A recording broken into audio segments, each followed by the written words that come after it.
Querido Antonio Atolini, ¿cómo te va? Hola, ¿qué tal, Vicente? ¿Cómo estás? Qué gusto saludarte a ti y a todo el auditorio, no solamente en México, sino en el mundo que ve este maravilloso programa. A tus órdenes, aquí estamos listos para platicar. Oye, pues hay que hablar de las noticias falsas, las fake news, la infodemia. Ahora sobre el tema de Cuba con artículo 19 usando una fotografía por ahí falsa, o sea, descontextualizada. No era Cuba, era Egipto, pero también cómo estos políticos, comunicadores en México recurren al tema de Cuba para golpetear al presidente Andrés Manuel López Obrador y su posicionamiento hacia la isla. Mira, es bien importante lo que estás mencionando porque en el tiempo que hemos estado aquí esperando para entrar a tu programa, pudimos ver a Laura Barranco, a Lina Duarte y a otras personas aquí comentando en tu programa precisamente dos versiones o dos lados de la misma moneda. En el caso particular de Laura Barranco sobre la comparecencia que tuvo hoy con Carlos Loret de Mola sobre el caso de Israel Vallarta y con, recuerdo, Ornalis, la compañera de Venezuela que estuvo en este momento platicando contigo. Es bien curioso porque yo sentado viendo el programa, pues traigo el Twitter en el celular y estoy viendo, en efecto, el reportaje que hace la prensa corporativa sobre estos dos temas hoy muy en boga en la discusión pública. Y es increíble, de verdad, cómo hace tanta falta, y por eso es tan valioso este espacio, para poder ponderar, para poder contextualizar, para poder dar cuenta de la versión de las cosas que los actores involucrados tienen para poder generar un mejor y más sólido punto de vista de las cosas. El caso de Laura Barranco, cómo Loret de Mola presenta su versión de soy un tipo completamente exonerado porque las personas que fueron a hacer el careo no pudieron confrontar al juez la versión que habían dicho durante tanto tiempo de que yo estaba enterado del montaje, cuando en realidad, bueno, Laura Barranco acaba de decirlo de viva voz, al igual que el compañero Magaña, Juan Carlos Magaña, que se refiere a otra cosa, y esa otra cosa no desmiente la posición original de que Carlos Loret de Mola podía haber estado claramente enterado del montaje, solamente que requiere del matiz de escuchar la voz de una de las personas involucradas y compararlo, siempre compararlo con la posición de otro actor involucrado, en este caso Loret. Lo de Cuba, Dios santo, miren, nunca pensé que llegaría a este caso, y esto permíteme hacer un chiste local, pero citar a Andrés Páez, un amigo nuestro, un tipo fantástico, pero que acaba de tuitear una reflexión que me parece más poderosa que todos los caudales de ríos de tinta que se han publicado alrededor del tema de Cuba. Y Andrés Páez dice que hablar de la situación de Cuba sin mencionar el bloqueo es como pensar en chilaquiles y no mencionar la salsa.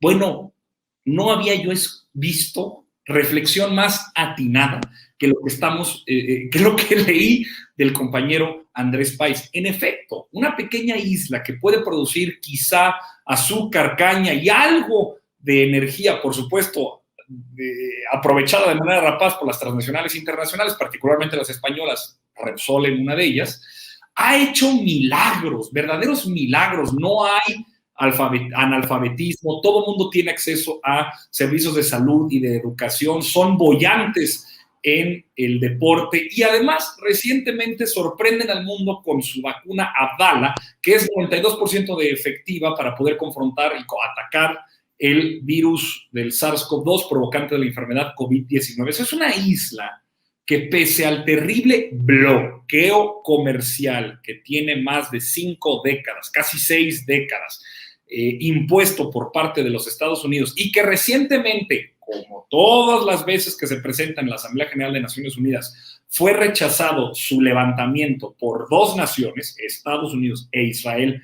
pese a tener un consenso internacional de casi 190 naciones que piden que se levante el bloqueo.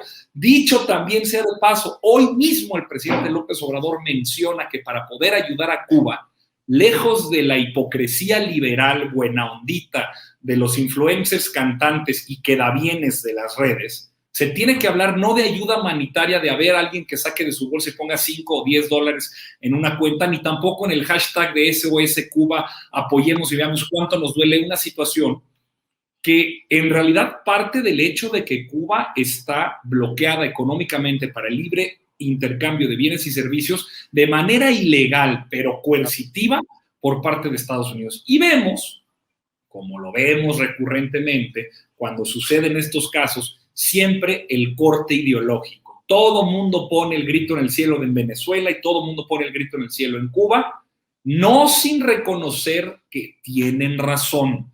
Hay circunstancias que vale la pena denunciar, como una específica carestía que viene sufriendo Cuba por las últimas semanas, que está llevando a ciertos sectores en algunas partes de la isla a tener escasez fundamental en comida y en algunos bienes, como también sucede en Venezuela. Solamente que en términos de análisis, estando en un medio de comunicación y separándome un poco de la situación particular de violaciones a derechos humanos en ese sentido, me remito ahora a otra violación de derecho humano, que es el derecho a la información, el acceso a la verdad. ¿Por qué nadie menciona la situación de violación a derechos humanos en lugares como, por ejemplo, Colombia, que en este vorágine en los últimos 3 meses ha visto más de 30 personas asesinadas, activistas de los derechos humanos asesinadas por un gobierno de derecha encabezado por su presidente Duque en ese lugar? Y no tiene la cobertura SOS Colombia, pido la asistencia humanitaria, por favor, ayúdenos. Pues porque la prensa corporativa tiene línea editorial.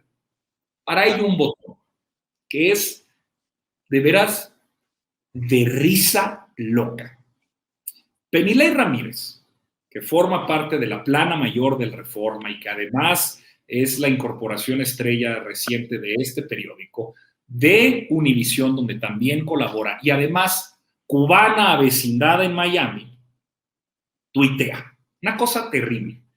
No importa que no entiendas qué está pasando en Cuba, no importa que no sepas nada, no importa que tú creas que esté bien o que está mal, lo que hoy necesitamos es apoyar a las protestas que están reivindicando la democracia y en contra de la dictadura.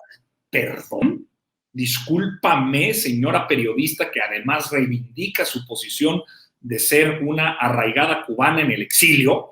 ¿Estás diciendo que para entrar a la discusión pública sobre el estado de una nación soberana, uno tiene que dejar de analizar, entender, comprender, ponderar la situación que vive y solamente irte como el caballo desbocado a decir que todo está mal? Pues eso es la prensa inmunda, esas son las fake news. No solamente salir a decir una mentira, sino es también atiborrar de información inútil que obligue a las personas a tomar una posición de manera ignorante. No solamente es mentir, sino que se busque que prevalezca la ignorancia sobre un caso. Y el caso de Cuba, como ha sucedido a lo largo de los años, es, para muestra, un botón. Claro. Mi querido Antonio, por esta ocasión déjame cerrar preguntándote tu opinión y tu mensaje sobre la consulta popular. Pues mira. Damián Alcázar, hace rato escuchábamos a Damián Alcázar y ya veo que traes la camiseta bien puesta. Sí, mira, los compañeros del Soberano, en la lógica de apoyar a la consulta popular, han puesto a disposición de todos los hombres y mujeres patriotas de este país una línea de ropa, unas playeras muy sencillas que se están utilizando para recaudar fondos para seguir generando y produciendo material audiovisual. Tienen de los 5 expresidentes. Yo evidentemente elegí la de Felipe Calderón, El pueblo exige justicia, porque a mí me parece que el origen de todos los males de este México moderno, hermoso, querido, que nosotros tenemos ahora la responsabilidad de rescatar, surgen a partir del desquicie megalómano de este pequeño hombre que decidió lanzar el ejército a las calles y, haya sido como haya sido, simular el ejercicio del poder público e imponer la ley de la plata o plomo. Entonces, vamos a estar publicando, permíteme el pequeño comercial, vamos a estar publicando una serie de videos en El Soberano. Me han dado la oportunidad para reivindicar varios de los temas que están pendientes en estos sexenios, principalmente en el sexenio de Felipe Calderón y de Enrique Peña Nieto, para dar cuenta qué significa que la consulta popular le pregunte al pueblo esclarecer las decisiones políticas del pasado. Por supuesto, yo quiero ver a Felipe Calderón por crímenes de lesa humanidad y genocidio sentado en un tribunal internacional, preferentemente si fuera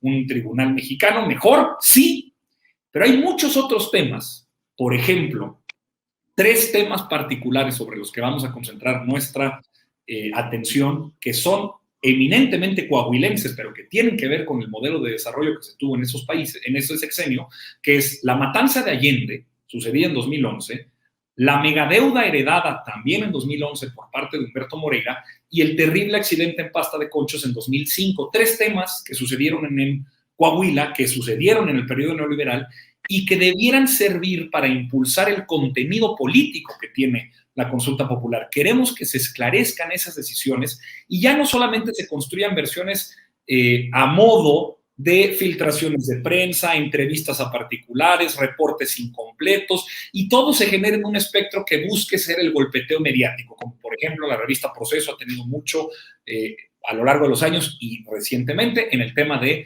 la matanza de Allende. Entonces, lo que le pido a la gente es que se involucre a tratar de darle contenido local, y cuando digamos local puede ser desde su estado, entidad federativa o ciudad, que quisiera que se esclarezca, porque, a ver, imaginemos que ganamos la consulta, o no, no importa. Va a haber una convocatoria social para que se esclarezcan las decisiones del pasado.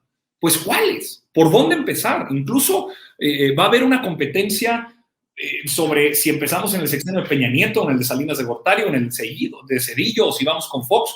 Bueno, hay que impulsar cada uno desde nuestra trinchera y espacio de batalla eso que buscamos esclarecer. Yo quiero que se esclarezca la matanza de Allende, la tragedia en la mina de Pasta de Conchos y la megadeuda de Moreira, Humberto y Rubén, que además de manera muy campante andan por la vida sin que se les toque con el pétalo de una averiguación previa. Pues no, de eso se trata la consulta, impulsar ese contenido. Entonces, si quieren su playerita, ahí busquen a nuestros amigos del Soberano, y cuando estén estos materiales, que sirva a la reflexión para que desde Coahuila y todo el país dotemos de contenido en un ejercicio de memoria, que es lo que más importa.